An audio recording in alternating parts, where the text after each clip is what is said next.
नमस्कार दोस्तों, मैं गंगा प्रसाद। दक्षिणपंथी जिस कांग्रेस को गाली देने के लिए सुभाष चंद्र बोस में राष्ट्रभक्ति और देश की नई दशा और दिशा देखते हैं, आज उन्हीं सुभाष चंद्र बोस के दिए गए नाम राष्ट्रपिता का विरोध करते हैं। And who made him, who gave him title as the father of the nation? There is no provision in our holy constitution. Nobody can be called the father of the nation. Our mother is Bharat Mata.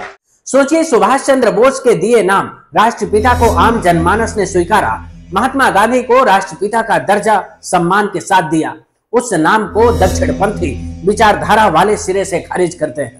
पूरे देश के आदर्श हैं, वो राष्ट्रपिता हैं आचार्य जी। वो अलग बात है, वो राष्ट्रपिता हूँ तो क्या उनके मरने के बाद क्या राष्ट्र बिना बाप का हो गया क्या? कोई अपने को फादर कहने लगता है, कोई क्रिएटर कहने लगता है। Nobody can be called the father of the nation. Our mother is Bharat Mata. ये वो लोग हैं जिनका नाता नागपुर की पाठशाला से है, जिनका इतिहास देश के तिरंगे से नफरत करने का है, जिनका इतिहास अंग्रेजों की गुलामी करने का है। महत्वपूर्ण सवाल यह है कि क्या आरएसएस ने आजादी की लड़ाई में कभी भी हिस्सा लिया? नहीं, कभी भी। क्या हेडगेवार को छोड़कर आरएसएस का कोई भी प्रमुख कभी जेल गया? नहीं। क्या आरएसएस का एक भी स्वयंसेवक कभी फांसी के फंदे पर लटका जैसे भगत सिंह लटके?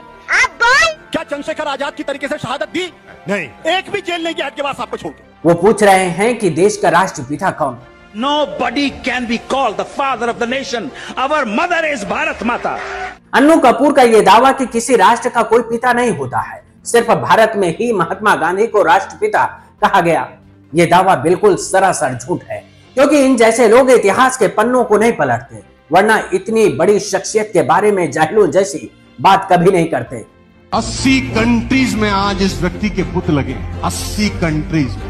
व्हाट्सएप यूनिवर्सिटी पे क्या चल रहा है उसकी बात नहीं करता, वो सब फुद्दू लोग। G20 पे अभी दुनिया के टॉप 20 लोग पहुंचे हों और समाधि पे जाके माथा टेक रहे हो जिस व्यक्ति के सामने।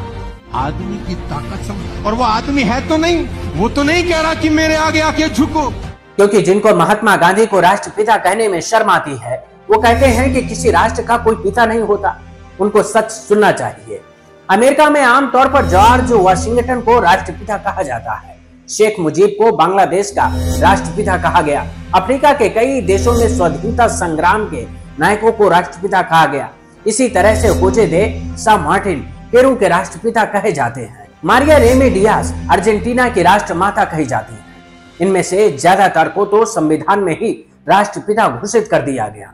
हाँ, ये बात सच है कि महात्मा गांधी के लिए संविधान में कुछ अलग से नहीं जोड़ा गया, लेकिन नेताजी सुभाष चंद्र बोस ने एक पत्र में कस्तूरबा गांधी की मृत्यु पर उन्हें राष्ट्रमाता कहा और दूसरे पत्र में महात्मा गांधी को राष्ट्रपिता।